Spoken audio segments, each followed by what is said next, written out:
인권연대는 정부나 기업의 지원을 사양하고 오로지 시민의 참여로만 운영하는 100% 순도의 민간 인권단체입니다. 국내에 계신 스픽스 구독자 여러분 안녕하세요. 오창익입니다. 오늘도 긴급 편성 생방송으로 여러분을 찾아뵙고 있습니다. 내란과 폭동, 극우 세력의 준동이 심상치 않습니다. 오로지 자기 자신의 안위만을 위해 친위 구테타를 일으킨 것도 모자라 이제는 폭동을 선동하고 있습니다. 수사는 피하고 헌법재판소의 탄핵 심판은 지지자 결집을 위한 선전선동의 장으로 활용하고 있습니다. 거짓말에 익숙한 사람답게 자신에게 불리한 이야기든 뭐든 부인합니다. 사형 또는 무기를 받아야 할 중대 범죄를 저질러 놓고도 반성도 없습니다. 다른 사람이 죽든 다치고 상하든 다른 사람의 삶이 파괴되든 어떻든 관심조차 없습니다. 그저 자기밖에 모르는 이상한 괴물이 대한민국의 현직 대통령입니다. 오늘도 최고의 전문가 두 분 모셨습니다. 두 분 다 청와대에 계셨던 분들인데요. 박관천 평론가, 김종욱 평론가 두 분 모셨습니다. 어서 오십시오. 네, 안녕하십니까. 속보가 쏟아지고 있습니다. 서부지법 불법 사태, 뭐 이렇게 제목을 달았네요. 폭동 사태인데 56명 구속하고 2명 영장 기각인데 그러니까 법원에 들어간 폭도들은 모두 구속한 것 같아요. 지금 2명을 빼고 다 구속이니까 네네. 구속 수사가 원칙이 2명은 아마 예. 들어가지 않고 밖에 있었거나 뭐. 그날 당일날 네. 이제 현행범 체포한 사람들 중에서 안에서 직접 들어가가지고 어떤 유영력을 행사한 사람, 유영력을 행사한 게 경찰의 체정에 의해서 된 사람이 있고 네. 그렇지 않고 밖에서 아직까지 안으로 진입하려다가 잡힌 사람이 있거든요. 안으로 들어가서 유영력을 행사한 사람들은 어떠한 그 우리나라 민주주의 사법권에 대한 아주 큰 도전으로 보고 전부 다 구속영장을 발부한 것으로 그렇게 알고 있습니다. 근데 단일 사건이잖아요. 이제 예. 폭동이긴 하지만 예. 단일 사건으로 구속자가 56명 이거는 옛날에 무슨 군사 정권 때 시국 사건 말고는 없었던 것 같아요. 건대 사태 때 그거는 예. 그건 86년. 예, 86년에 그때는 뭐 천 몇백 명이. 실은 국장님 우리나라가 법원이 생기고요. 네. 법원 안에 들어가 가지고 이렇게 소리치는 것도 그렇는데 재판정에서 소리치지 않습니까? 그 감치당. 예, 그럼 바로 재판장이 네. 그래요. 감치하세요 그럽니다. 그런데 법원 안에 들어가 가지고 영장 판사한테 위해를 가하려고 직기를 부수고 재물을 손괴하고 다중에 위력을 보인 이 사건은 이번이 처음입니다. 제가 기억하기로도요. 그렇죠. 예, 아무리 예전에 어두운 시절에도 이런 경우는 없었습니다. 네. 뭐 기본적으로 법원 같은 경우는 시위도 100m 밖에서 해야 되는 상황만큼 그렇습니다. 예. 보장해 주는 상황인데 이건 뭐 가서 그냥 소화기 집어던져가지고 유리창 깨고 들어가고 그다음에 들어가서 뭐 CCTV 이런 거 다 박살내는 걸 보면 매우 조직적으로 준비됐다라고 볼 수밖에 없는 측면들이 있기 때문에요. 그러니까 초유의 사태에 대해서는 저는 사법부가 초유의 방식으로 단죄를 하지 않게 되면 예. 앞으로도 저렇게 하더라도 윤상현 말대로 자 훈방됩니다라고 얘기해버리는 사태가 벌어진다면 누구라도 자기가 어떤 사법부 판결에 동의하지 않으면 그런 행위를 해도 그냥 아무런 문제가 없게 되는 상황이니까 저는 이런 조치는 뭐 당연한 조치 중에 하나라는 생각이 들긴 해요. 우리 구독자 여러분들께서 어떤 분들은 우리 박관천 평론가 말씀하신 감치가 뭔가 궁금하신 분이 계세요. 감치는 감치 되게 무서운 예, 겁니다. 예. 네, 즉결 처분입니다. 법관의 명령에 의해서 48시간 안의 시간 동안 일정한 곳 다시 말하면 검찰청 구치감이라 그럽니다. 뭐 유치장이라고 생각하면 됩니다. 유치장에 가둬두는 경우를 말하는 건데 그것은 법관의 명령에 살 수 있고 법원의 재판에 방해가 되면 법관이 바로 명령할 수 있습니다. 그러니까 상당히 무서운 조치잖아요. 그렇습니다. 예. 그냥 그 자리에서 바로 가둬버릴 수 있는 거니까 즉결 처분인데 그래서만은 아니지만 법원에 대해서 진보적이건 보수적이건 그래도 누구나 존중하는 태도는 갖고 있었잖아요. 경찰에서 집회 시위를 관리할 때도요. 네. 법원 앞에서 하는 집회 시위에 대해서는 소음 측정을 정확하게 합니다.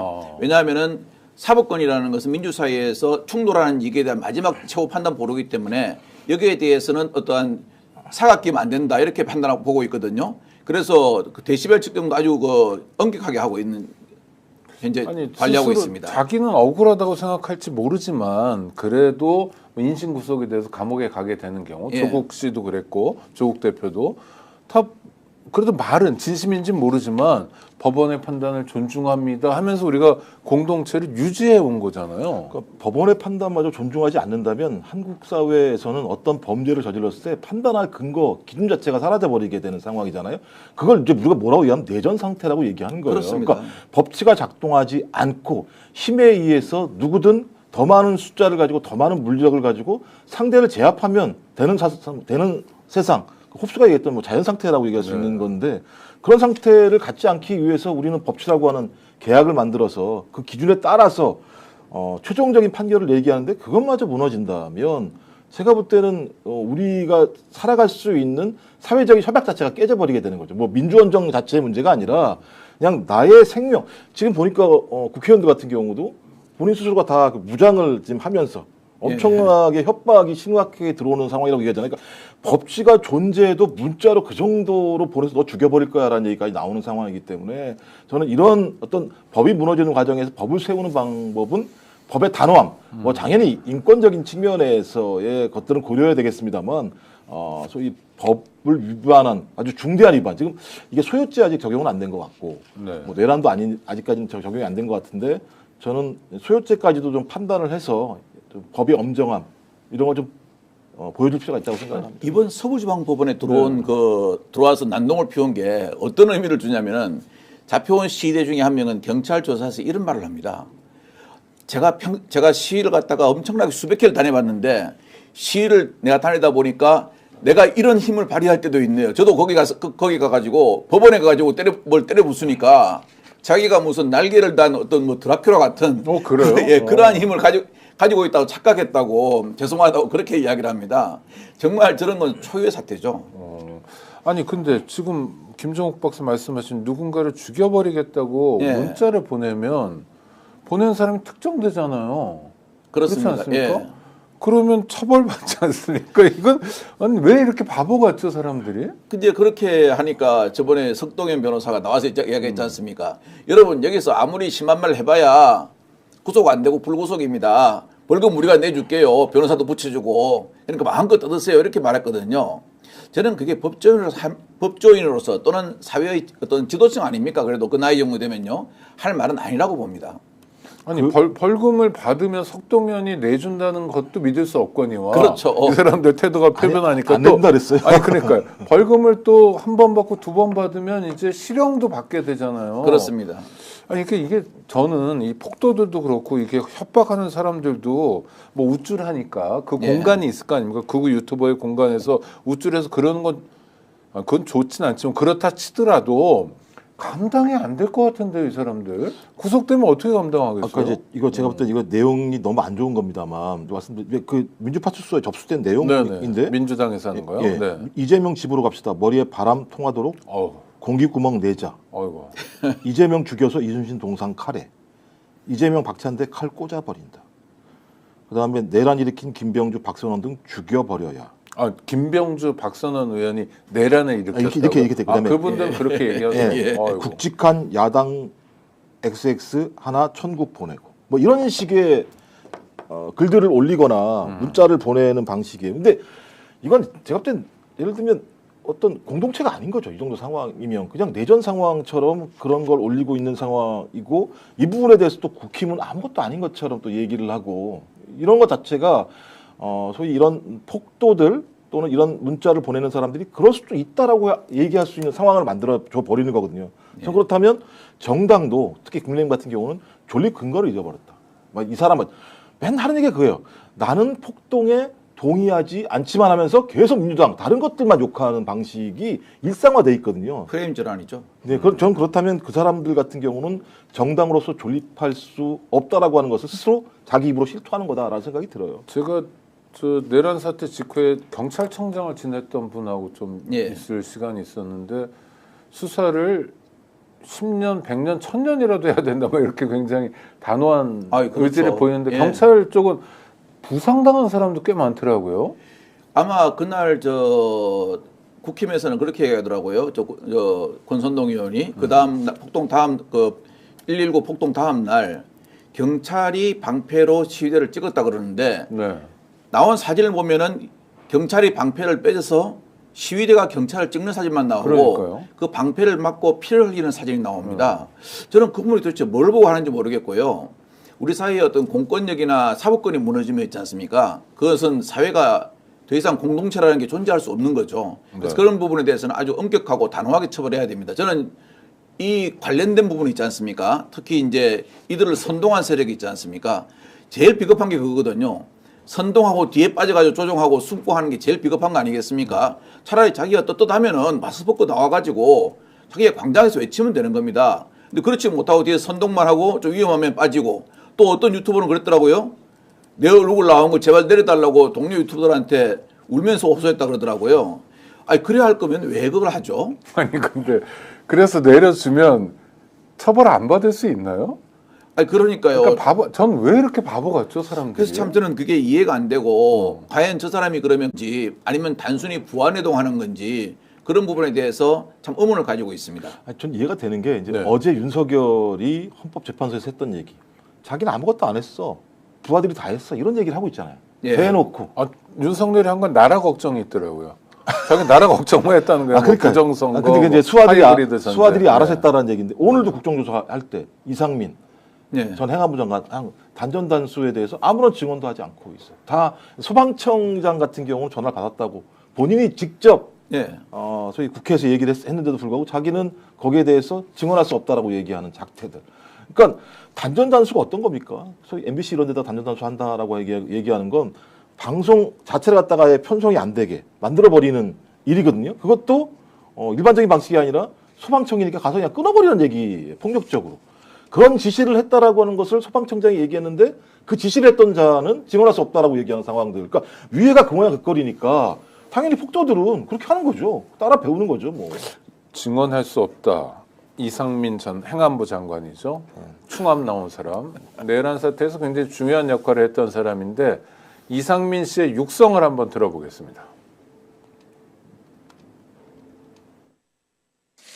이상민 네, 증감법 3조 제1항 형사금법 148조에서 증언하지 않겠습니다. 오늘 모든 증언 거부하려고 뭐하는 이 자리에 나오셨어요? 그 훌륭한 장관이라는 게 자기와 성향이 비슷한 윤 대통령과 성향이 비슷한 이상민 장관을 보고 역대에서 가장 훌륭한 장관이라고 말하지 않았나 하는 그런 생각이 들어가지고 참 정말 실소를 금할 수 없더라고요. 그래서 오늘도 좀 느꼈던 게 그냥 국정조사 보면서 저는 진짜 너무 화가 나던데 국정조사 보고 있으면 이제 예를 들면 윤석열이 조태열한테 쪽지 네. 이제 종이를 줬다는 거지 않습니까? 그렇죠. 근데 그때 그 종이를 줬을 때 윤석열 말고 4명의 국무위원이 있었는데 본인 말고는 그걸 본 적이 없다는 거예요. 기억이 없다고 얘기를 해요. 아니 이렇게 모여 앉아 있으면 얘기할 때 종이를 줬으면 아니 뭐 귓속말로 했으면 못 들을 수 있을지 모르겠습니다만 종이를 준 건데 한덕수한테 물어봤더니 기억이 안 난다. 잘 모르겠다. 그랬더니 또 조태열은 또 감싸줘요. 이 엄청난 사안이 벌어졌기 때문에 그 상황 자체를 기억을 못할 수도 있을 것 같다. 그러니까 제가 볼 때 지들끼리 감싸고 앉아 있는 거예요. 그러면 감싸는 이유가 뭐겠습니까? 국민의 기본권을 제약하려고 했던 내란을 갖다가 용인해주고 그래서 제가 예를 들면 같이 했던 자들이 자기들끼리 살려고 국민을 버리는 행동을 갖다가 지금 국정조사에서 계속 하고 있는 모습들이잖아요. 그렇죠. 저들이 우리나라를 통치했다라고 하는 것 자체가 제가 볼 때 진짜 부끄러운 일이에요. 부끄러운 일. 아니 그러니까 그런 관료들이잖아요. 예. 관료 생활을 해보셨으니까. 근데 최상목 씨가 아까 제일 문제다. 실제로 그런 것 같아요. 뭐 이 사람은 아는 단어가 유감밖에 없는 것 같아요. 그러니까 서부지원이 그야말로 폭도들에 의해서 폭동의 장이 됐고 전 상상만으로도 끔찍한데 만약 그 폭도들에게 영장 발부했던 판사가 뭐 발견됐다고 그럴까? 뭐 이러면 정말 끔찍하잖아요. 상상만으로 이 눈이 돌아간 폭도들 앞에서 그렇잖아요. 그렇죠. 감당이 안 되는 사태인데 거기도 그냥 유감이에요. 그러니까 무능, 무책임, 무소신 이거 관료 선발이나 양성 시스템에 문제가 있는 거 아닌가? 이런 질문들을 자꾸 국민들이 하세요. 좀 노골적으로 말씀드릴까요? 네. 저분이 고시 출신 경제관리 출신이시죠? 네. 솔직히 고시 출신 경제관리 출신들은 특히 고시를 해가지고 이 경제 재경 분야 고시가 좀 어렵거든요. 그래서 재경 분야에 온 분들은 어떤 자기가 생각하는 바운더리 있지 않습니까? 이거 외에 사회 전체를 절대 안 봅니다. 왜냐하면 항상 자기는 어떤 사회 상류계층이다 이런 의식이 아주 단단히 박혀 있거든요. 옛날에 그래요. 각 부처에서 우리가 기획재정부 갈 때는 항상 고개를 숙이고 간다 그래요. 네. 왜냐하면 예산을 따야 되니까. 그리고 이 양반 스타일은 어떤 소위 말하는 정치라는 스타일이 아니고 약간 우리가 기술적 관료라 그러죠. 네. 예, 기술적 관료라고 하는 그런 스타일인데 아까 우리 김평론가님께서 그 말씀하셨죠. 이게 보면은 조태열 장관하고 최상목 부총리의 이야기를 딱 들어보면은 이 쪽지 있지 않습니까? 이게 어떻게 제가 됐는지 대충 추론을 해본다면요. 최상목 총리가 받은 쪽지 중에 무슨 동그라미에 구멍이 2개 들어가 있죠. 네. 펀칭 구멍이. 네. 이게 이제 펀칭을 내 파일에 끼우는 거거든요. 그래서 제가 보기로는 이걸 전부 다 아마 누가 실무 장관이 만들어 가지고 각 장관들이 해야 될 일을 갖다가 다 해가지고 대통령한테 보여줬을 거예요. 이렇게 네. 하면 됩니다. 그다음에 그날 당일날 해당하는 장관들한테는 그걸 복사해 가지고 이렇게 준 것 같아요. 그런데 아까 물론 주제가 잠깐 빗나가면 안 되지만 제가 꼭 드리고 싶은 말씀은 어제 헌재 나와서 윤 대통령이 모른다 그랬죠. 우리 대통령실에 있으면은 일주일마다 대수비라고 합니다. 대통령 주재 수석 비서관 회의라는 걸 하게 됩니다. 네. 각 수석실별로 회의 자료를 다 만듭니다. 그럼 그걸 딱 대통령한테 드리고 각도 이제 비서실장이나 누구한테 줍니다. 그럼 그거는 말입니다. 대통령 기록물입니다. 대통령이 그렇죠. 결제한 법률상 대통령이 기록물이죠. 결제한 문건하고 똑같습니다. 그건 판례가 형성되어 있습니다. 대통령이 직접 주고 안 주고가 중요한 게 아니고요. 대통령이 그 내용을 보고 오케이. 자, 장관한테 뿌려. 이래 안 했으면은 어떤 장관이 기획부총리나 외교부 장관한테 그 문서를 뿌릴 수 있습니까? 상식적으로 앞뒤가 안 맞는다는 거죠. 그러니까 우리 지금 최 대행께서는 그걸 있는 그대로 이제 이야기한 것 같아요. 그 2개를 종합해 보면은 결론적으로 책임은 대통령한테 있습니다. 그렇죠. 아니 이게 명확한 사태 앞에서 내란 사태, 폭동 사태 앞에서 그 누구도 책임지겠다는 사람이 없고 뭐 그러니까 적어도 국민들에게는 죄송해야 되는 거 아닌가. 야당에게 사과하진 않더라도 근데 이러지도 않고 이렇게 뻔뻔하게 그냥 자기 책임만 모면하려는 사람들이 우리 국가의 지도자들이었다. 이게 이제 분통 터진다는 거죠. 그러니까 저는 이제 이 사람들이 내란 세력이라는 거죠. 누가 뭐라고 하더라도. 예. 그러니까 이게 수사가 더 진행이 돼서 확대가 되면 자기들은 내란 범죄에서 벗어날 수 없다라고 판단하기 때문에 다 기억하시잖아요. 그 최상목도 그 종이 한 장, 네, 다 문장 쪽지. 3개 있는 네. 건데 예. 그걸 안 봤다는 거잖아요, 자기가요. 어떻게 그걸 안 봅니까? 소위 비상계엄이라고 하는 부분과 관련해서 비상계엄을 선포하고 주무장관에게 그것도 경제를 담당하는 경제부총리한테 종이를 줬는데 자기는 그걸 보지 않았다라고 얘기를 하고 있는데 그렇게 받으면 청와대 계셨으니까 대통령이 직접 계엄이라는 정말 태어나서 처음 겪어본 엄중한 사태에서 메모를 주면 어떻습니까? 장관 입장에서는.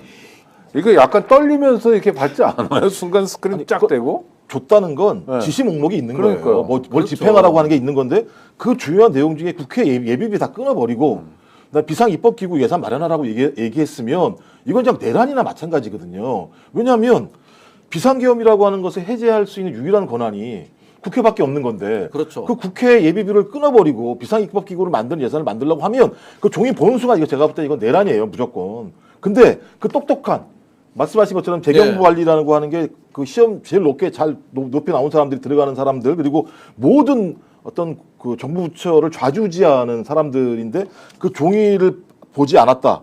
그리고 가서도 그 내용을 확인하지 못했다. 또 차관도 그걸 자세히 확인하지 못했다. 이런 식의 얘기를 하고 있고 또 그다음에 두 기관 그 경호처 그러니까 공수처와 경호처를 두 기관 간의 충돌이라고 얘기를 하고 있는 작태 그다음에 폭도들이 서부지법을 들어갔는데 8시간 만에 소위 대통령 권한대행이라는 자가 자기의 성명이라고 하는 걸 발표하는 이런 상황. 그다음에 그 다음 날에 더 가관 아닙니까? 고등학교 무상교육이 재정 문제 때문에 자기가 제2 거부권을 행사하는. 제가 볼 때는 이 정도의 사고방식이면 인간의 사고방식이 아니라 생각이 드는 거예요. 제가 볼 때는 이 사람이. 단면적인 예를 하나 들면요. 지금 이 정부 강요들의 분위기를 알 수 있는 게 12월 3일 날 그 계엄 선포했지 않습니까? 네. 12월 4일 날 실패가 이제 완전히 결정됐죠. 그렇죠. 네. 12월 4일 날 각 강요들이 저도 이제 전해 들은 이야기인데 어떻게 하면 나는 형사처벌 안 받느냐를 전부 다 아는 사람, 자기 아는 변호사나 판검사 출신한테 다 물어봤대요. 그러니까 대통령이 잘못 판단했을지 해서 이 비상계엄이라고 했는데 국민들이 이렇게 불안해하고 이런 사회적인 문제가 생기면 이걸 어떻게 안정을 시키고 이걸 어떻게 풀어갈까 생각 안 하고 어떻게 하면 나는 안 되지? 그래가지고 그러잖아요. 뭐 그 해제 의결할 때는 뭐 들어가고 어떻게 하고 뭐 심지어는 어떤 장관은 그랬다 그러지 않습니까? 어떤 장관이라기보다는 장관급은 그날 알리바이를 만들기 위해서 관용차도 이용 안 하고 택시를 이용하고 티모니를 끊었대요. 아이고. 그리고 기자들하고 같이 저녁 식사 약속도 했고요. 이런 분위기가 있으니까 대통령이 내란죄를 범해도 수수방관하고 있는 겁니다.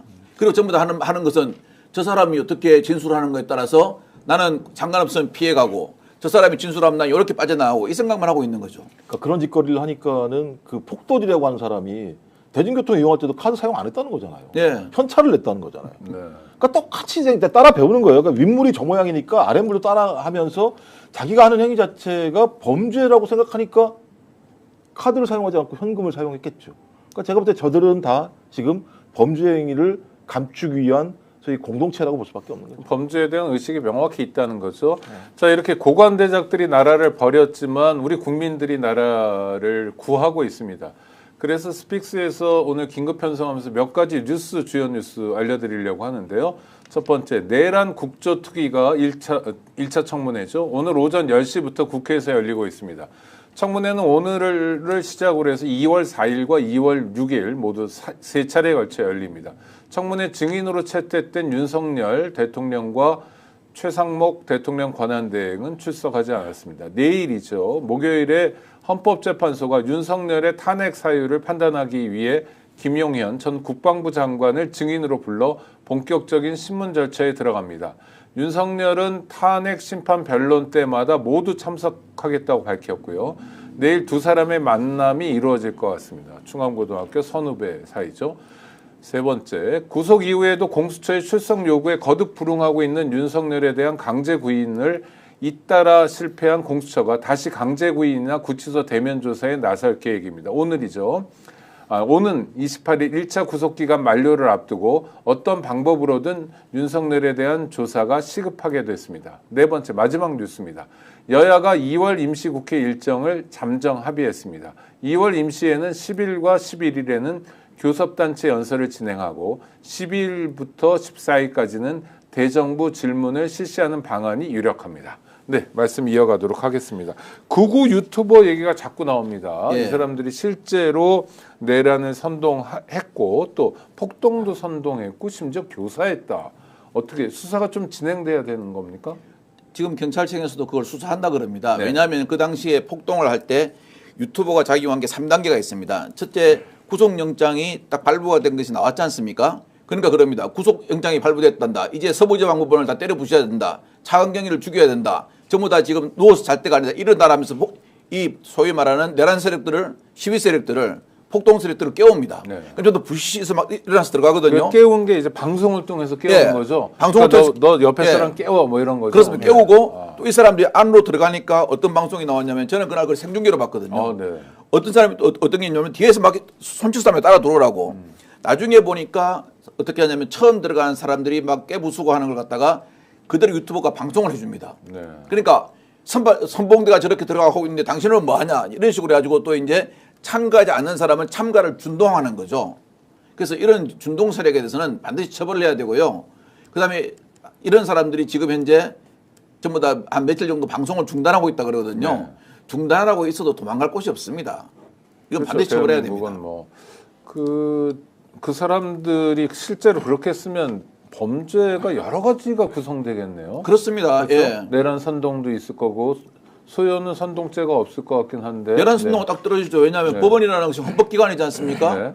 법원에서 권능 행사를. 네. 직기를 부수고 판사를 테러를 가해가지고 권능을 마비시키려고 했던 거지 않습니까? 딱 국헌분란의 목적으로 폭동을 일으킨다. 폭동은 유형력이거든요. 그렇죠. 방패로 찍고 소화기로 때리고 부수고 들어가고 그다음에 흉기를 이용해가지고 유리창을 깨고 한 것은 폭동이 맞습니다. 네. 예, 그러면 딱 떨어집니다. 네. 딱 떨어지는 내란 선동죄다. 그러니까 제부터 이 문제는 뭐 말씀하신 것도 다 처벌해야 됩니다만 가장 최상위 포식자들을 처벌을 해야 돼요. 예를 들면 윤석열처럼 전광훈이 무슨 얘기했습니까? 1000만 명 모이면 아무 문제 없습니다. 우리가 이깁니다 이렇게 얘기해요. 그러니까 1000만 명만 나오면 법이고 뭐고 다 필요 없다는 얘기를 한 거잖아요. 그다음에 한 얘기가 구치소 들어가서 윤석열 데리고 나올 수 있다고 얘기를 해요. 그렇죠. 말도 안 되는 얘기죠. 아니 구치소라고 얘기하는 것은 범죄를 저질러서 뭐 무죄 추정의 원칙이 있습니다만 그것을 구금할 필요가 있어가지고 판단내에 들어서 들어간 자인데 그 자를 우리가 그냥 숫자를 가지고 밀고 들어가서 그 자기들 말로는 그 국민 저항권 말도 안 되는 소리인데요. 저항권이 존재하기 때문에 가서 끌어낼 수 있다라고 선동을 하는 거거든요. 그러면 말씀하셨던 것처럼 구치소 같은 경우도 일종의 예를 들면 국가기관이지 않습니까? 국가기관을 때려부수고 들어가서 안 막을 수가 없으니까 소위 범죄자 그러니까 체포돼 있고 구속영장이 발부된 자를 갖다가 끄집어내라는 얘기를 계속 하고 있고 또 그 지금 증자들을 보면 뭐 10만 원씩 돈을 줬다라고 하는 문자 같은 경우도 네네. 나오는 상황들이기 때문에 이건 조직적인 범죄잖아요. 그렇게 따지면 그냥 말만 한 게 아니라 그런 사람들을 모아오고 지방에서 오면은 5만 원 더 줄게라는 개념으로 데리고 모아서 그 모은 사람들을 대상으로 자 구치소에 들어가서 윤석열 빼와라고 얘기하는 거기 때문에 이런 자가 계속 선동을 하고 있는 상황들을 방치한다면 저는 그냥 헌법기관을 저는 폭도들이 공격할 수 있도록 그냥 내버려두는 국가기관이 이런 상황이 벌어지기 때문에 저는 빨리 수사해서 특히 전광훈 같은 제가 이제 수괴죠 수괴 따지고 보면 이 수괴들을 잡아야 윤상현은 어떻습니까? 윤상현 좀 저질 같은데 아니 저는 그 지역 관할이 마포잖아요. 예. 마포 서장하고 통화한 것도 아니고 강남 서장하고 통화했는데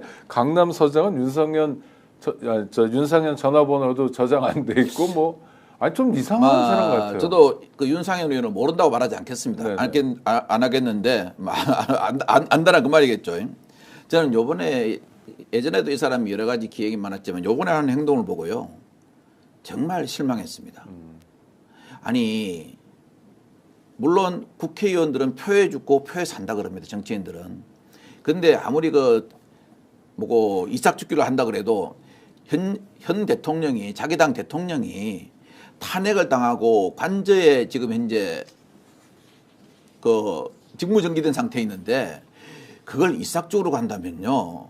그거는 저 전쟁터 가가지고 피 빼오는 거와 똑같습니다. 헌혈이 오는 전쟁터에 가가지고 사람이 총 맞고 죽으려는 사람, 넌 어차피 죽을 거니까 너 피나 빼가지고 내가 팔자는 거와 똑같은 거죠. 그리고 본인이 이렇게 얘기했지 않습니까? 아니 오늘 그러더라고요. 뭐 대한민국을 지키기 위해서 자기가 희생양이면 희생양이 되겠다고. 대한민국을 지키기 위한 것입니까? 자기 배지를 지키기 위한 것입니까? 저는 그게 묻고 싶고요. 그 다음에 또 이렇게 해요. 이야기를 갖다가 그 요번에 저 자기가 내란 선동을 그약했죠. 내가 강남 월담한 사람들 강남시장에게 이야기해가지고 다 훈방조치했다고. 이거 명백한 법 위반입니다. 변호사 아니지 않습니까? 어떻게 형사사건에 대해서 변호사 아닌 자가 그 수사기관을 접할 수 있습니까? 두 번째, 이 사람은 부당한 청탁을 한 겁니다. 부당한 청탁이나 외압을 행사한 겁니다. 내가 달려있는 국회의원 배지는 국민의 의사를 대신하라고 준 배지인데 이 배지를 들고 들어가가지고 강남시장한테 훈방하라고 외압을 했거나 아니면 훈방한다고 부당한 청탁을 받아서 강남시장이 오케이 했는지 안 했는지 모르겠지만 이 사람 말에 의하면 오케이 한 거 아닙니까? 네. 곧 풀려 나온다고 했으니까요. 아, 이거 잘못한 거죠. 이거는 이 양반이 이거는 수사를 받아야 될 아니 근데 생각입니다. 강남 서장이 무슨 권한이 있어요? 자기 관할 경찰서장 아니 이제 뭐 또 다른 건 모르겠지만 강남서 이제 우리가 분리 수용을 하거든요. 그럼 조사를 강남서에서 합니다. 네. 강남서 유치장에 되거나 강남서 형사 피의자실에 있으면 강남서에서 조사를 하거든요. 네. 그때 그래가지고 마포에서 잡은 사람들을 이제 강남으로 분산해놨다 그러더라고요. 그러니까 자기가 강남시장한테 소위 말하는 백을 썼다는 거 아닙니까? 부당한 청탁을 했다는 거죠. 아니 죄를 지어가지고 현행범 체포 들어간 사람을 갖다가 바로 빼내달라고 하면 그건 부당한 청탁 아닙니까? 부당한 청탁이죠. 그렇죠. 네. 더구나 그게 국회의원이라는 소위 말하는 자기들 말하는 가반입니까? 네.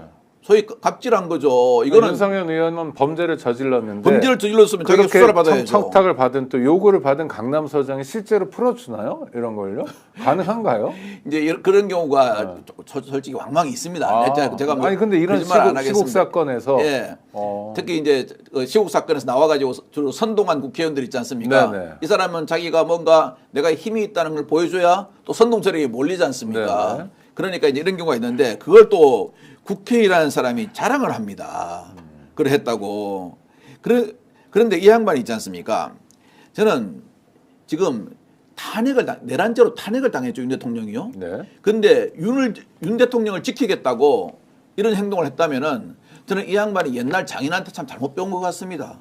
아 전두환이요? 네. 예. 제가 볼 때 윤상현이 한 얘기가 성공을 했죠. 따지고 보면 담 넘어간 사람 다 나왔잖아요, 실제적으로. 그렇죠. 그러니까 천장에 들어가서 폭력적으로 들어간 사람들은 대부분 다 구속영장이 발부가 됐습니다만 그 담을 넘어갔던 사람들 같은 경우는 대부분 훈방 조치가 된 상황이기 때문에 제일 큰 문제는요.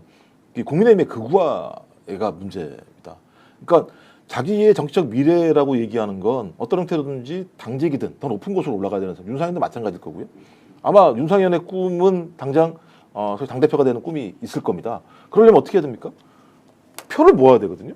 표를 모을 수 있는 가장 중요한 사람이 누구냐? 정광훈 조직인 거예요. 그리고 극우 조직인 거예요. 그러니까 그런 사람들 앞에서 저는 윤상현이라는 국회의원이 정광훈 앞에서 90도 인사를 하는 걸 보면서 어떻게 사람이 저렇게 예를 들어 망가질 수가 있지? 원래도 망가진 사람입니다만 그렇다고 하더라도 어떻게 정광훈 앞에서 사이비 교주 앞에서 자기의 정치적인 미래 때문에 90도 인사를 하고 있고 그 조직, 그 돈, 소위 그런 것들을 자기가 등에 업고 정치적인 미래를 펼쳐보겠다라고 하는 판단 외에는 해석 외에는 해석할 방법이 별로 없는 거라면 지금 윤상현만 이럴까?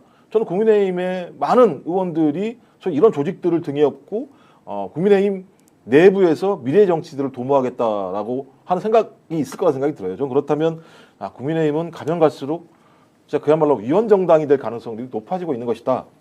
제가 또 꿈깨시라. 불안한 요소가요. 이제 예? 기존 구구 아스팔트 태극기 어르신들만이 아니라 요번에 폭동에 가담한 폭도들도 그랬는데 젊은 개신교 신자들이 꽤 나왔다는 거예요. 그리고 실제로 한남동 그 대통령 관저 부근에서 집회할 때도 그 사람들이 막 용감하게 막 간증처럼 증언도 하고 이런 모습, 물론 뭐 어마어마한 사람들이 결합하고 있는 건 아니고 비록 소수지만 이거 상당히 위험해 보이기도 하고, 왜냐하면 광신과 극우가 만나면 유럽 같은 데서 보면 굉장히 위험해지기도 하잖아요. 테러가 폭도로 변하죠. 테러가 벌어지죠. 그러니까 폭도. 네. 제가 있지 않습니까? 이게 이제 요 현상을 저도 좀 안타깝게 생각해주고 예전에 저도 참 궁금하면 못 찾는 성격이 있어가지고 그 하늘공기라는 데 있지 않습니까? 흑영리 집회하는데 네네. 제가 거기 갔다가 제가 쫓겨나왔습니다. 경호원들한테. 공중부양을 한다는데 두 다리를 다 드는 게 아니고 한 다리 들었다 교차하더라고요. 그래서 제가 그게 어떻게 공중부양이야? 그 나도 할 수 있다. 그래서 제가 앞에서 일어서서 하니까 저 사람은 저 사탄이라고 내보내라 해가지고 제가 3명한테 들려서 나왔는데 그때도 보면 젊은 사람들이 있어요. 근데 이게 이제 어떤 때 이런 현상이 일어나냐면요. 뭐 이렇게 뭐 좀 취업이 좀 잘 안 되고 그다음에 사회 경제적으로 좀 불안한 사정이 있어가지고 약간 미래가 불투명할 때 이럴 때 젊은 층들은 많이 흔들립니다. 흔들리고 이런 사람들이 예를 들어서 어떤 뭐 사이비 종교나 이런 데 빠지지 않습니까? 솔직히 그 어떠한 정상적인 종교라면 이 사람들을 갖다가 당신의 노력이 부족했기 때문에 좀 그런 것도 있다. 그럼 아니면 적성이나 노력이 부족했으면 다른 길을 찾아봐라 이렇게 안 내려주거든요. 그런데 어떻게 하냐면은 이 사이비 종교의 특징은 제가 일단 수사를 해보면 이런 게 있습니다. 이건 네 잘못이 아무것도 없어. 다 다른 사람 잘못을 돌립니다. 그리고 사이비 종교 교주는 항상 뭐냐면은 돈과 권력을 지고자 하는 게 사이비 종교 교주의 가장 큰 특징입니다. 그러면 내가 누구를 때려야 누구를 갖다가 없애야 나한테 지금 현재 반대측 권력에서 돈과 권력을 주는지 압니다. 그러면 이래서 이 사람들을 갖다가 어떻게 정신적으로 그걸 해가지고 요쪽 이 사람들 치는 일을 시키는 거죠. 지금 딱 보면은 정광훈 목사가 하는 게 딱 그 상태거든요. 근데 그 젊은이들은 전광훈에 의해서 소모되는 거 아니에요? 소모되는 거죠. 소모품처럼. 소모되는 것도 모릅니다. 근데 저 얼마나 무서웠었냐면 그 키세스단 나왔던 그 전날 이제 그 한남동에 다 모이지 눈 많이 않습니까? 오기 전날. 그때 아마 저쪽 그 구구 단체들도 집회를 했는데 이제 그때 이제 그 사람들은 해산에서 나오는 여기 이제 들어가는 이런 과정인데 젊은 친구들이 이제 자기들은 이제 인도로 걸어가고 있고 이제 우리 쪽 같은 경우는 차도로 이제 교통 통제해서 가고 있는 상황인데 거의 뭐랄까요 징후의 눈빛으로 요구를 해야 돼요 젊은 친구들. 욕? 예. 쌍욕이요? 그렇죠, 쌍욕. 그러니까 일반적인 그 60, 70대 노인분들은 그냥 이재명 구속 뭐 이 정도예요. 예. 윤석열 체포 그럼 여기는 이재명 뭐 체포 이런 식이었는데 거의 쌍욕을 하면서 눈을 부라리면서 거의 진짜 저기에 차서 계속 그 욕을. 근데 흔히 우리가 얘기하는 눈이 돌아갔다 이런 상태입니다. 네, 그러니까 예를 들면 조금이라도 건들면 싸움을 걸 것처럼 하는 행동인데 이게 제가 가스라이팅 당했다라는 생각이 많이 드는 게 딱 그런 거거든요. 논리가 쟤들은 좌파고 간첩이야. 우리는 우파고 애국이야. 이 구도의 가스라이팅을 계속 받는 겁니다. 그러니까 이 자들은 어떤 자들이냐? 죽여도 되는 간첩 사탄과 같은 자들이라고 계속 생각을 하는 거예요. 근데 60, 70대가 되면 예를 들면 이제 반공적인 어떤 프레임 때문에 그럴 수도 있다는 생각이 들긴 하는데 이들은 그런 것도 없었던 사람인데 완전히 가스라이팅이 돼서 그냥 그야말로 죽여야 될 자들처럼 쳐다보는 일들이 벌어지게 되면 이런 것들이 어떤 극단적인 사고가 어떤 사태가 발생했을 때 테러나 폭동 분자로 바뀔 수 있는 가장 중요한 주요 부대들이거든요. 그러니까 윤석열이라는 내란의 주범만이 예. 문제가 아니라 지금 내란 사태가 아직도 진행되고 있고 오히려 약간 좀 확산되는 느낌의 젊은 광신도까지 연결되면 이거는 내란을 해결하는 게 형사처벌만이 아니라 근원적인 대책도 좀 찾아야 되는 거 아닌가 이런 생각이 드네요. 근데 이제 그 근원적인 걸 찾아야 된다고 말씀하시는데 저는 이제 이건 뭐 사회학적으로 무슨 뭐 사회경제적인 뭐 불평등을 없애라 이런 얘기들을 많이 하는 게 있지 않습니까? 근데 전반적인 예를 들면 지금 추세가 이렇게 벌어지고 있고요.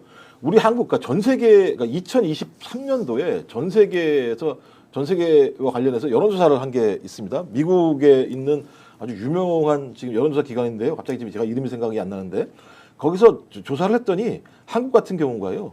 소위 권위적인 독재자형의 리더가 필요하다라고 하는 것이 2017년 여론조사에 비해서 10%가 늘었어요. 네. 우리나라 조사를 했는데요. 그 얘기는 뭐냐? 내 인생 자체의 미래에 대한 불안이 있는데 이 불안들을 해소할 수 있는 정치권은 신뢰할 수 없고 그러니 적어도 이런 어떤 정치권이 아닌 누군가가 등장을 해서 그냥 옛날 과거의 박정희처럼 밀어붙이는 방식을 통해서 갔으면 좋겠다라는 사유 방식, 이런 사고 방식을 가지고 있는 사람들이 늘어나고 있는 거죠. 이제 그 늘어나는 사람들의 전체적인 토양이 어디냐? 소위 기독교 근본주의자들의 토양 속에서 확대되고 있고 그들에게는 제가 볼 때 이건 현실세계가 아니라고 봐요. 왜냐하면 기독교라고 얘기하는 게 지금은 예를 들면 속죄하면서 살아가는 거잖아요. 이 속죄를 통해서 소위 천국으로 가는 하나의 과정이라고 생각을 하는 거니까 이 내부에서 벌어지고 있는 저 사탄들을 벌하는 것이 자기가 천국으로 갈 수 있는 가장 좋은 길이라고 생각하는 방식들의 사람들이 늘어나고 있는 거죠. 나이가 드신 분들 상관없지만 젊은 사람들은 그렇게 평생을 살아가야 된다고 생각을 하니까 저들의 존재감 자체를 절멸시키는 거, 없애는 것. 과거에 나치가 했던 방식의 사유 방식들이 계속 지금 움트고 있는 거죠. 예. 왜냐하면 60, 70대 방공 이념이나 이거는 이념 차이거든요. 6.25 때 공산주의를 경험해봤던 분들이 저건 안 된다, 저건 지금 된다. 그런 사람 별로 예. 없어요. 67때도 경험 못했어요. 그렇죠. 그런 분들인데 우리 한번 좀 생각을 해보죠. 히틀러가 2차 대전에 나치를 동원할 수 있는 가장 큰 이유가 뭐였냐면 첫째는 심각한 나라 혼란 상황이었습니다. 둘째는 경제적인 대공황, 궁핍이고 세 번째는 여기에 대해서 사람들이 불만이 팽창되어 있었죠. 이걸 갖다가 모아가지고 밖으로 빼내는 거거든요. 야, 너희가 지금 못 먹고 헐버리고 굶주린 것은 저 제국주의자 거대 국가들이 유럽 국가들이 우리한테 전쟁 배상금을 무리하게 물리기 때문이야. 똑같은 정광훈 목사도 한번 비슷한 이야기를 할 겁니다. 여러분 직장 힘들죠? 일자리 힘들죠? 먹고 살기 힘들죠? 저 좌파 정권이 들어와가지고 전부 다 자기들끼리 독식하고 있으니까 힘든 겁니다. 저거 싹 뭉개버리면은 여러분 일자리 넘쳐나고 뭐 하고 이런 식으로 합니다. 근데 그 처음에는 그냥 긴가민가 해요. 그러다가 어떡하냐? 사람은 누구나 이기적인 어떤 심정이 있거든요. 잘못을 내 탓으로 돌리는 것보다는 사회 탓, 남 탓으로 돌리면 내가 위안을 받거든요. 그 위안을 주면서 어떡하냐? 이걸 갖다가 폭력으로 분출시키는 거죠. 그래서 참 이거는 정말 이거는 세상 이런 걸 선동하는 거는요. 세상에서 최악의 범죄입니다. 사람이 사람을 선동해 가지고 소위 말하는 범죄의 길, 악의 길로 빠뜨려 가지고 자기는 거기에서 나오는 이익으로서 소위 말하는 대장 노릇하는 거 아니겠습니까? 그거는 사람이 아니죠. 그 국가형벌권이라는 게 함부로 쓰면 안 되지만 사실 이런 내란 사태에서는 좀 단호하게 국가의 기강을 보일 필요도 있겠다 이런 생각이 드네요. 물론 특히 폭동 사태에서는. 그렇죠. 저도 솔직히 그 생각합니다. 왜냐하면은 우리나라가 민주화가 되면서 예전에 이제 국가 국권력이 강하다 하는 것은 국가 국권력이 강하다는 의미를 우리는 어떻게 봐야 되냐면은 솔직히 위에서 권력으로 찐 누른다 이래 봐야 되거든요. 이제는요 SNS 발달되고 모든 게 발달돼 가지고 국가 권력을 찐 누를 수가 없습니다. 그러면 정말 이런 부분에 대해서는 최상목 대행도 자기도 어느 정도 사회를 경험한 사람이지 않습니까? 그리고 아직 최상목 대행은 아직도 지금 자기의 사고 방식이 나는 경제부총리에 머물러 있는 것 같습니다. 엄연한 며칠을 하든 몇 달을 하든 엄연한 대통령 권한대행입니다. 대한민국이라는 나라의 대통령 권한대행이면은 대통령 권한대행답게 판단을 해야 됩니다. 이런 부분에서는 정말 사회를 갖다 안전을 회복하려면은 엄격한 법의 잣대로 처벌을 해야 된다는 것을 강력하게 천명해야 됩니다. 네. 제가 볼 때도 그 조배숙이라는 저는 국회의원이라고 말하고 싶지 않은데요. 옛날에 민주당 하던 예. 분. 네. 근데 이번에 이제 제가 알기로는 1월 7일 날인가요? 법사위에서 국민저항권 운운하면서 소위 폭도들에게 싸울 수 있는 근거를 제공을 하니까 그 뒤에 이제 뭐 천공, 정광훈이 이제 갑자기 나와서 국민저항권을 얘기하는데요. 국민저항권은 누가 행사한 거냐면 실제적으로는 국민들이 12월 3일 날 내란에 맞서서 네. 그래서 막은 게 국민저항권이라고 하는 겁니다. 그러니까 국민저항권이라고 하는 건 국민의 기본권, 그다음에 국가가 가야 될 방향과 다르게 소위 폭정에 의해서 독재자들이 그런 방향으로 가려고 할 때 그것을 막을 수 있는 권한이 미국 독립선언문 1776년도에 그건 네. 권리이자 의무라고까지 얘기하고요. 그다음에 그렇죠. 1792년 제3차 프랑스 인권선언에도 마찬가지입니다만 그 이전엔 권리였었는데 이제 의무까지로 규정하는 거예요. 그러니까 적어도 그런 예를 들면 거룩한 가치를 갑자기 조배숙, 천공, 정광훈이라는 작자가 오히려 독재와 폭정을 위해서 방어권, 소위 저항권을 쓰라고 얘기하는 사태들을 벌이고 있고 저는 국민의힘이 거기에 대해서 동조하는 행위들을 보이는 것을 보면서 야 이거 제가 볼 땐 말씀하신 나라의 근간이 무너지고 있다. 이 나라의 근간이 무너질 때는 국민 기본권, 국민의 인권들을 보호하고 지키기 위해서 매우 강력한 소위 국가 권력이 필요하다. 최근에 저런 얘기도 나옵니다. 공격적 민주주의라는 얘기도 나와요. 그러니까 이런 극우들이 등장하니까 민주주의를 매우 공격적으로 지키기 위한 새로운 제도적인 지침이 필요하다는 얘기도 나오는 상황이기 때문에 저는 이번 내란 수습 과정에서 소위 이 강력한 법적 엄정성 대신 당연히 인권이라고 하는 가치는 지켜야겠죠. 그 과정에서. 하지만 그런 엄정성을 세우지 않는다면 앞으로도 이런 유사 사태가 지속적으로 발생할 수 있다는 생각이 들어요. 어제 헌법재판소 탄핵 심판할 때 윤석열이 들어오는 장면을 보고 많은 분들이 놀랐는데 아니 오는 건 예상돼 있었죠. 전날. 왜 놀랐냐면 헤어스타일 때문인데요. 네. 머리를 굉장히 공들여 가지고 만들어 왔는데 자, 우리 구독자 중에 다나온 님도 교도소에 미용사가 있나요? 재판 때 성렬이 아저씨 머리가 싹 하고 왔던데 화장도 한 얼굴이고 누가 해줬을까요? 이거 경호처가 규정본부에서 해주진 않았을 거 아닙니까? 그리고 아니 교도소에 미용을 하는데 동료 재소자가 잘라줍니다. 근데 엊그제 들어간 사람은 그렇게 머리 세워주지는 않을 것 같고요. 야 경호처가 현직 대통령이긴 한데 머리까지도 해줘야 되나? 이게 수감돼 있는 게 맞나? 이게 많은 사람들이 예전에 그 박근혜 전 대통령께서 원래 올림머리를 많이 했지 않습니까? 네네. 그래서 올림머리를 할 때 과연 재판에 나올 때도 올림머리를 하고 나올 것인가에 대해서 궁금증을 많이 가졌어요. 그때 저도 이제 근데 약간 머리를 다듬고 나오셨는데 예전처럼 이렇게 저는 곁에서 1년 몇 개월 봤지 않습니까? 예전처럼 다듬질 않았는데 그걸 혼자 다듬으시는데 이 실핀 있지 않습니까? 실핀을 좀 많이 좀 구해달라고 해가지고 그게 규정이 되느냐 안 되느냐 그런 약간 시비도 있었대요. 그런데 이제 그거는 뭐 구치소 쪽에서 근데 전직 대통령인데 품위는 유지시켜주자 해가지고 이제 도구는 줬다는데 그분도 그렇게 했다는데 어제 보면 윤석열 대통령은 뭐 현직 대통령이기 때문에 그런지 모르겠지만 머리가 본인이 만진 머리는 안 같아요. 네. 본인이 만진 머리는 안 같은데 좋습니다. 그렇게 해가지고 조금 뭐 다른 사람보다 좀 좋은 혜택을 받고 하는 거에 대해서 우리 국민도 그래도 뭐 어쨌거나 내란을 일으켰지만 우리가 뽑은 우리나라 대통령이기 때문에 그래 저 정도 체면은 세워줘야지 하고 용납할 수도 있습니다. 용납할 수 있는데요. 어제 딱 헌법재판소 나와서 참 여태까지 보였던 당당한 윤석열은 아니고요. 그래서 일어났다가 앉았다가 아니 앉아서 답하면 되지 제가 일어나서 답변하겠습니다. 이게 소위 말하는 이 비겁한 사람의 가장 큰 특징이요. 자기보다 약자한테는 엄청나게 강하게 자기가 당당한 체하고 용감한 체하고 척을 합니다. 근데 조금이라도 자기한테 좀 힘을 부릴 수 있는 사람한테는요. 정말 비굴하게 속입니다. 어제 윤석열 대통령이 뭐라 그랬습니까?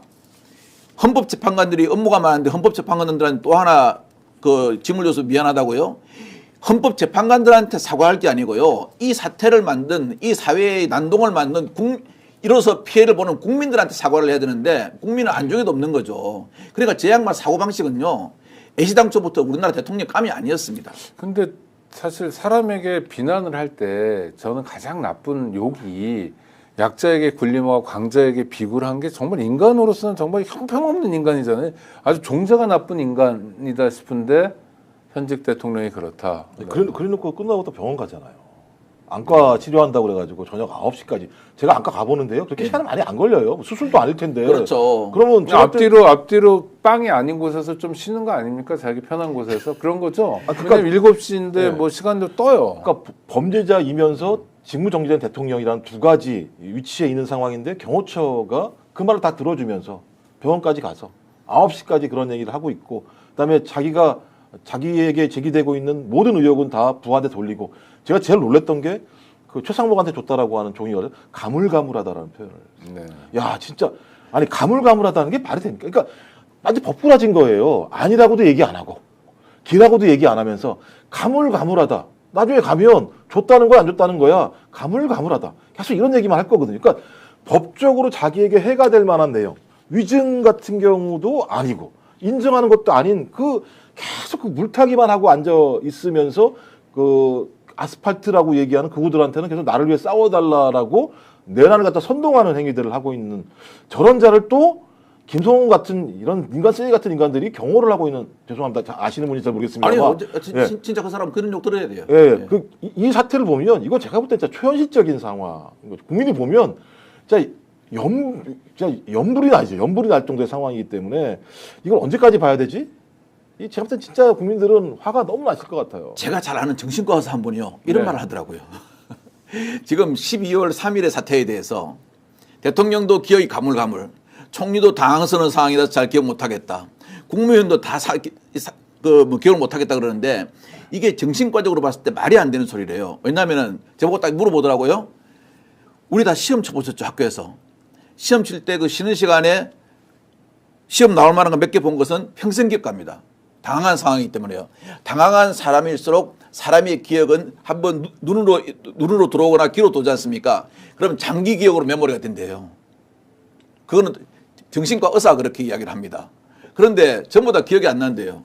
아니 그러니까 초유의 사태에 대해서는 사람들이 기억을 잘해요. 우리 국민들도 12월 3일 밤 10시 반쯤부터 알려진 이 계엄 소식, 내란 사태에 대해서 각자 자기가 어디서 뭘 했든, 뭐 집에서 유튜브를 봤든 뉴스 시청을 했든 국회로 뛰어갔든 간에 다 잘 기억하고 있잖아요. 저는 장면 하나하나. 예, 저는 초단위로 기억합니다. 그날 일은요. 초단위요. 예. 초단위는 몰라도, 그런데 책임 있는 지도자 위치에 있었던 사람들은 다 가물가물한. 제가 초반에 말씀드렸던 거잖아요. 네. 그러니까 조태열이 그 종이를 받았는데 거기에 있었던 나머지 3명은 몰랐다. 그럼 그 사람 몰랐다는 얘기는 누굴 지켜주기 위해서 하는 겁니까? 윤석열을 지켜주기 위해서 하는 얘기밖에 안 되는 거잖아요. 뭐 본인이 모른다고 하면 제가 뭐 할 얘기는 없습니다만, 뭐 자기 기억의 문제니까. 그렇다고 하더라도 소위 그 국정조사에 나와서 그런 얘기를 할 정도라면 여전히 지금도 내란의 수계를 지키기 위해서 국무위원들이 그들을 그러니까 윤석열을 감싸주고 있는 상황이잖아요.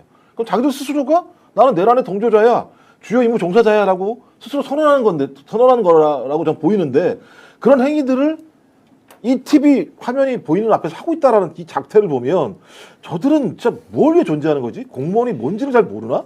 이런 생각이 드는 거예요. 내란의 수괴라는 윤석열 대통령을 지키기 위한 게 아니고요. 윤석열 대통령을 방패막이로 쓰는 것 같습니다. 저 방패가 무너지면 순망치아이라고, 다음에 내 이빨이 아플 거니까 쟤는 가능하면 오래 살아있어야 돼. 내 이빨이 다 밖에 껍데기를 하나 더 씌울 때까지, 이런 식으로 비겁하게 숨어 있는 거죠. 절대 윤석열을 보호하지 않습니다. 지금 그렇죠. 지금 상황이, 그러니까 내란이 계속되는 상황이고 또 국민들이 걱정해야 될 일이 많고, 어떤 상황들만이 아니라 뭐 내란도 그렇고 폭동도 그렇고 눈으로 보고도 믿을 수 없는 상황들이 계속되고 있는데, 그러니까요. 저는 우리 사회의 위험이 커지는, 그러니까 윤석열이 일탈만이 아니라 극우 세력이 준동까지 하고 있는 상황. 이런 상황에서 우리는 어떻게 해야 되느냐. 물론 스픽스 많이 구독해 주시면 되지만 그것만으로는 좀 부족할 것 같고요. 그래서 우리 사회가 가야 될 방향, 지금 당장, 그러니까 지금 우리에게 떨어진 숙제가 내란 사태를 극복해야 될 숙제가 있잖아요. 그러기 위한 좀 지혜를 주십시오, 두 분이. 제가 그 12월 3일 날 정말 생생하게 전율을 느꼈던 걸 한 가지만 먼저 좀 말씀드리고 가겠습니다. 그 707 특임대 있지 않습니까? 전부 다 그날 동원된 사람들이 7공리 특임대를 다니는 사람들이 총을 가지고 동원됐는데 야시경을 이렇게 다 달고 있어요. 야시경을 쓴다는 건 무슨 말이냐면요. 건물 안에 들어가가지고 기본적인 어떠한 뭐 전기나 이런 시설을 마비시키려고 하는 겁니다. 마비시키고 나만 보고 나만 적에게 타격을 가할 수 있게 하는 거고요. 실은 그때 당시에 옛날에 5.18 뭐 아픈 경험이지만 이 경험을 했던 그때 당시 군인들도 그 공수여단 사람들도 하는 말이 그럽니다.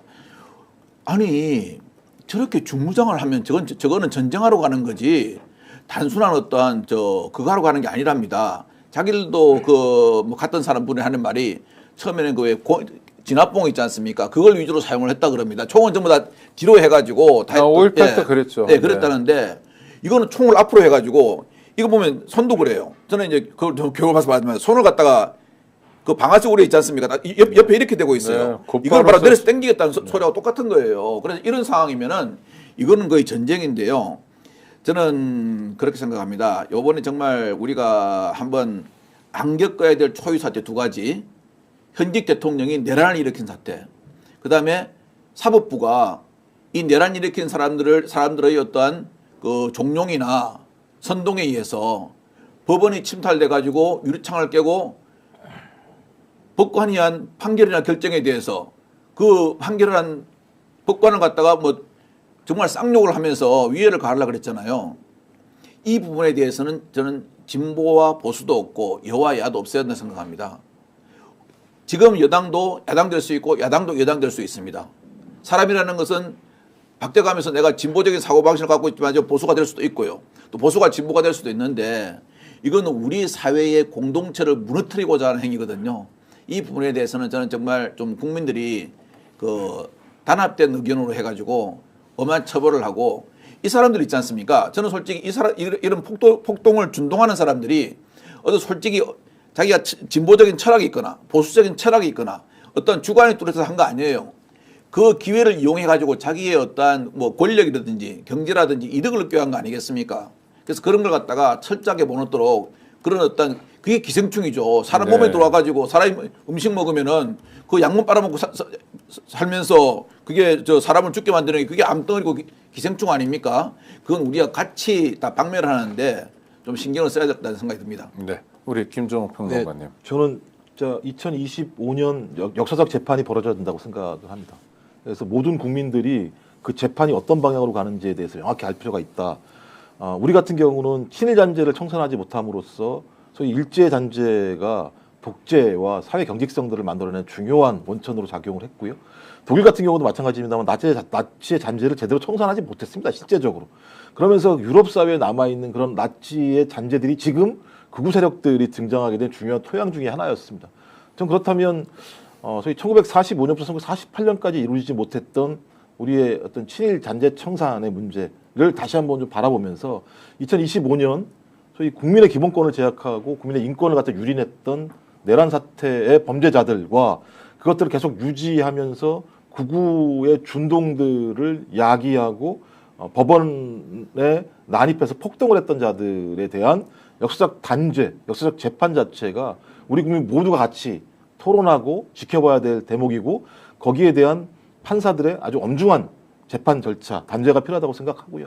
이제 그런 어떤 힘들이 모여서 소위 많은 분들이 지금 촛불 집회, 지금 응원봉 집회 나와서 하시는 말씀이 사회 대개혁을 말씀을 하시거든요. 그렇다면 역사적 재판이 소위 대한민국의 사회 대개혁을 위한 주요한 자양분이 돼서 그런 힘들을 가지고 실제적으로 그야말로 말뿐인 개혁이 아니라 실질적인 개혁을 통해서 국민들이 민주주의가 얼마만큼 효능감이 있는가, 살만한 세상인가를 느낄 수 있는 어떤 방향으로 갈 수 있도록 이 두 가지의 바퀴가 잘 굴러갔으면 좋겠다라는 생각이 들고요. 그러기 위해서는 아마 저는 역사적 재판이라고 하는 한 바퀴가 매우 강력하게 굴러가야 된다고 생각을 합니다. 네, 고맙습니다. 당책 기준이 무너진 것 같은 세상입니다. 이럴 때 기준을 세우는 일 매우 중요합니다. 국가의 기본을 바로 세우는 겁니다. 국가를 정상화하는 것입니다. 두 분 평론가 말씀처럼 그 일은 내란 세력, 폭동 세력에 대한 단호한 처벌부터 시작될 겁니다. 스픽스 구독자 여러분 함께해 주셔서 감사하고요. 아직 구독하지 않으신 분들은 구독, 좋아요로 함께해 주시기 바랍니다. 다음에 또 뵙겠습니다. 감사합니다. 감사합니다. 고맙습니다.